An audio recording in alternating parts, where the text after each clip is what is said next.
जिस बांग्लादेश को बनाने के लिए भारत के 3,900 सैनिकों ने अपनी जानें गंवाई, वही भारत के सैनिक जब गलवान में शहीद होते हैं, बांग्लादेश की तरफ से कोई बयान नहीं आता। चीनी सैनिकों से झड़प होने के कुछ ही दिनों के अंदर खबर आती है कि बांग्लादेश को चीन की तरफ से जबरदस्त फायदा दिया जा रहा है और उनके 97% सामानों से ड्यूटी हटा ली गई है। बांग्लादेश के विदेश मंत्री कहते हैं कि उन्हें आधिकारिक तौर पर गलवान में क्या हुआ इस बारे में भारत ने जब बताया नहीं, तो उनके पक्ष के अंदर वो बयान आखिर दे कैसे। मगर असल बात यह है कि भारत ने ना केवल बताया था बल्कि आधिकारिक तौर पर सूचना दी थी कि कम्युनिस्ट चीन ने एक लोकतांत्रिक और आजाद देश के सैनिकों पर जमीन कब्जाने के लिए धावा बोल दिया था। इस बात को समझना जरूरी है कि 1971 के अंदर जो फैसले लिए गए थे, उनकी वजह से भारत को बांग्लादेश के साथ में अच्छे संबंध बनाना भारत के लिए एक मजबूरी जैसा क्यों है। और साथ ही भारत के लिए इस समय बांग्लादेशी प्रधानमंत्री शेख हसीना इतनी महत्वपूर्ण है कि प्रधानमंत्री मोदी उन्हें परिवार के सदस्य की तरह सम्मान देते हैं। बांग्लादेश को भारी चुनौतियों से निकालने वाली महिला भारत के लिए उतनी जरूरी क्यों है। विदेश नीति इतिहास से नहीं चलती, वो आज के समय की जरूरतों के हिसाब से चलती है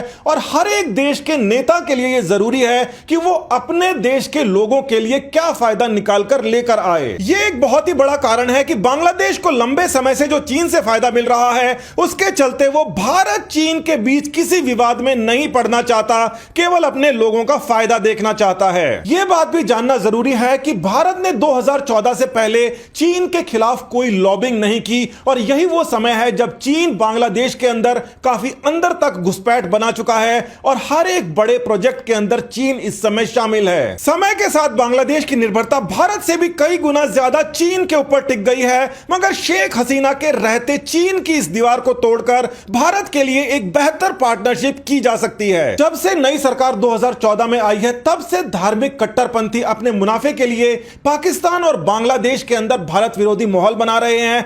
ऐसे एलिमेंट्स को कंट्रोल करना बांग्लादेश के लिए भी फिलहाल काफी मुश्किल है। शेख हसीना का यह दौरा, जिसमें मोदी उनसे काफी सहज तरीके से मिल रहे हैं, ये तस्वीरें लंबे समय तक भारत बांग्लादेश की जनता को अपनी सोच को रीसेट करने का मौका देने वाली है। रूलिंग पार्टी बीजेपी के भी कई सीनियर नेताओं का मानना है कि शेख हसीना बांग्लादेश के माइनॉरिटी हिंदुओं के लिए भी एक बेहतर लीडर है और इनको भारत की तरफ से पूरा समर्थन मिलना ही चाहिए। मगर फिर भी इस बात के ऊपर नजर जाती है कि बांग्लादेश का जो रुख था गलवान के समय, वो तो था ही, इस समय भी शेख हसीना आने से पहले एक बड़ा खेल करके आई हैं। चीन भी नाराज ना हो और भारत के ऊपर भी चाइना कार्ड खेलकर दबाव बनाया जा सके, उसके लिए ठीक इसी समय एक ब्रिज का उद्घाटन किया जाता है। बांग्लादेश चाइना फ्रेंडशिप ब्रिज के लिए $95 मिलियन में से तकरीबन $70 मिलियन चाइना ने ग्रांट दी थी। भारत के सैनिकों के बलिदान के ऊपर बांग्लादेश का जन्म हुआ था और जन्म होने से लेकर अब तक बांग्लादेश को भारत से कुछ ना कुछ मिलता रहता है और उनकी वर्तमान प्रधानमंत्री भी इस समय भारत में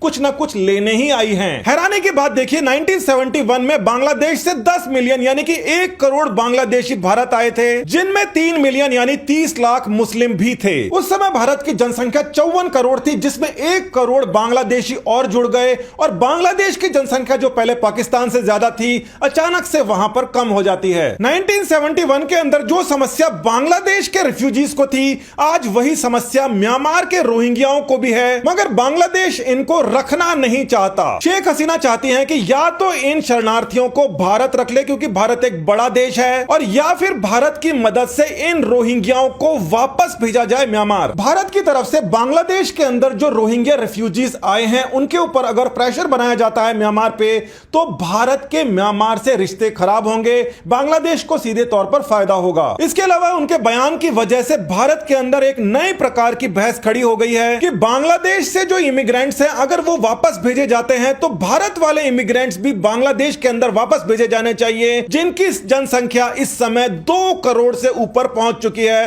सरकारी आंकड़े बताते हैं। हितों के टकराव पर नीतियों की बहस तो होनी ही चाहिए कि भारत कहां तक अपने नागरिकों के नुकसान पर किसी दूसरे देश को फायदा पहुंचाता रहेगा। बांग्लादेश के अंदर रोहिंग्या एक बहुत ही बड़ी समस्या बन गए हैं, मगर देखा जाए तो भारत के लिए भी यह एक बहुत ही बढ़िया मौका है। शेख हसीना ने यह बयान दिया है कि इनकी वजह से आर्म्स कॉन्फ्लिक्ट, ट्रैफिकिंग वगैरह बढ़ गई है और यह स्टेटमेंट भारत को इंटरनेशनल लेवल पर काफी मदद कर सकता है। प्रॉब्लम यह है कि भारत अगर इस प्रकार की सही स्टेटमेंट भी देता है तो उसको एक अलग नजरों से देखा जाएगा, क्योंकि भारत के अंदर मेजॉरिटी हिंदू है, जबकि बांग्लादेश के अंदर 91% से ज्यादा इस समय मुस्लिम पॉपुलेशन है। इसी वजह से भारत की तरफ से भी इसे तत्काल रूप से वरीयता दे दी गई है और रोहिंग्या मसले पर बांग्लादेश को पूरा समर्थन देने की बात स्टेटमेंट में आई है। इस्लामिक टेररिज्म जो भारत के लिए एक बहुत ही बड़ी चुनौती है, उसको लेकर भी शेख हसीना की मदद से इसको कंट्रोल किया जा सकता है, क्योंकि वो खुद भी इस बात की भुगत भोगी हैं। विश्व के अंदर किसी भी बड़े और इंपॉर्टेंट नेता के मुकाबले शेख हसीना इस समय तक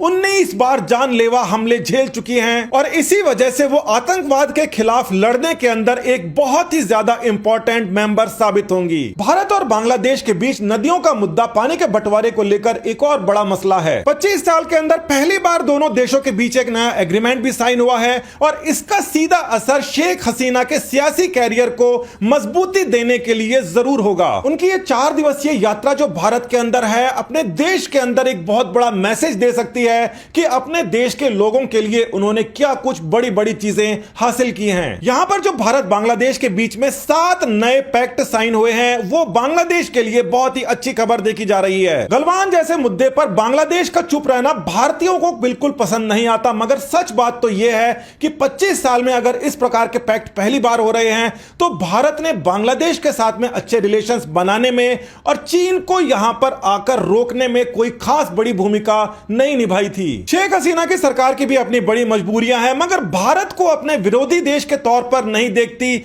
यह बात भारत के लिए उनको सबसे ज्यादा महत्वपूर्ण बनाती है। विश्व भर के अंदर भारत को चीन के विकल्प के तौर पर देखा जा रहा है। अगर शेख हसीना सरकार बांग्लादेश में दोबारा चुनकर आती है और भारत की वर्तमान सरकार चीन के खिलाफ ऐसा ही रुख रखती है, तो इस बात के अंदर भी प्रबल संभावनाएं हैं कि भारत बांग्लादेश के लिए चीन का विकल्प आराम से बन जाएगा और ऐसा होने पर बांग्लादेश को भारत के साथ में गलवान जैसे मुद्दों पर खुलकर समर्थन देने में कोई परेशानी नहीं होगी।